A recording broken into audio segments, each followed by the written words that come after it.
TV सत्यमेव व्रतम।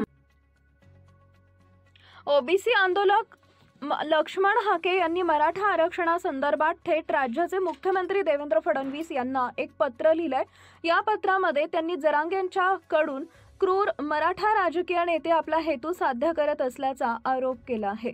जरांगेंचा सगळा खटाटोप राजकीय आरक्षणासाठी होता, यात बळी मात्र ओबीसींचा आणि भटक्या जाती समूहाचा गेलाय असं हाकेंनी पत्रात म्हटलंय। एवढ्यावरच न थांबता शासनाने जारी केलेल्या मराठा आरक्षणासंदर्भातील शासन आदेशामुळे ओबीसी आरक्षण संपुष्टात आल्याचा दावा हाकेंनी केलाय। ओबीसी आरक्षणाची मसलत संपल्याचा विषय हा पत्राचा विषय असल्याचं हाकेंनी पत्राच्या सुरुवातीलाच नमूद केलं। गेल्या 7 वर्षापासून पंचायत राज निवडणुका झाल्या नव्हत्या।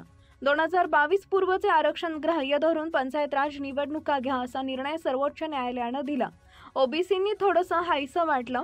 अनेक ओबीसी कार्यकर्त्यांनी जिल्हा परिषद सदस्य ते नगरसेवक महापौर ओबीसी जागेवर होण्याची गुलाबी स्वप्न पडू लागली। पण जरांगे नावाच्या गोलमाल योद्ध्यानं मुंबई गाठली, सरकारच्या मानगुटीवर बसून हैदराबाद गॅझेटचा GR मंजूर करून घेतला। बोगस दाखले काढून सरंजामी मराठे ओबीसी आरक्षणावर अगोदरच अधिकृत ताबे मारत होते। या बेकायदा GR मुळे अशा टोळीला 12 हत्तींचं बळ मिळालंय। हैदराबाद गॅझेटमुळे कुळातील गावातील नातेसंबंधातील लोकांना एका ॲफिडेव्हिटद्वारे कुणबीकरणाद्वारे ओबीसी होण्याचा मार्ग मोकळा केला आहे साहेब, असा सवाल हाकेंनी मुख्यमंत्र्यांना विचारलाय। हा GR ओबीसी आरक्षणाचा गळा घोटणार हे दाव्यानं सांगतो। जे नारायण राणे समितीला जमलं नाही, जे गायकवाड आयोगाला जमलं नाही, ते तुम्ही केलंय। या कोर्टात या GRला किती अर्थ आहे हे आम्हाला माहीत आहे। पण आज रोजी ओबीसी आरक्षण संपलंय, कारण सुप्रीम कोर्टाच्या भाषेत मराठा जात शासन करती जात आहे। त्यांच्या स्पर्धेत मूळ ओबीसी कसा टिकेल असा प्रश्न या पत्रातून हाकेंनी मुख्यमंत्र्यांना विचारलाय। आम्ही वारंवार सांगतोय, जरांगे हा फक्त मुखवटा आहे। त्याच्या आडून क्रूर मराठा राजकीय नेते, आमदार, खासदार, कारखानदार त्यांचा हेतू साध्य करतायत।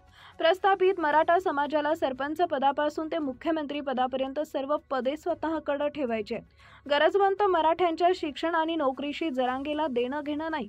EBLSच्या कट ऑफचा फरक ओबीसींहून 15 ते 20% गुणांनी कमी आहे।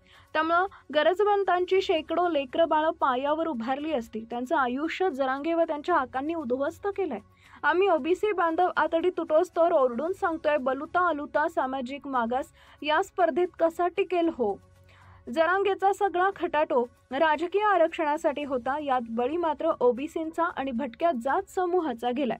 घटनेमधील सामाजिक न्याय देण्याचं बाबासाहेबांचं स्वप्न या एका GRद्वारे आपण संपवलाय, असा घणाघात हाकेंनी केलाय।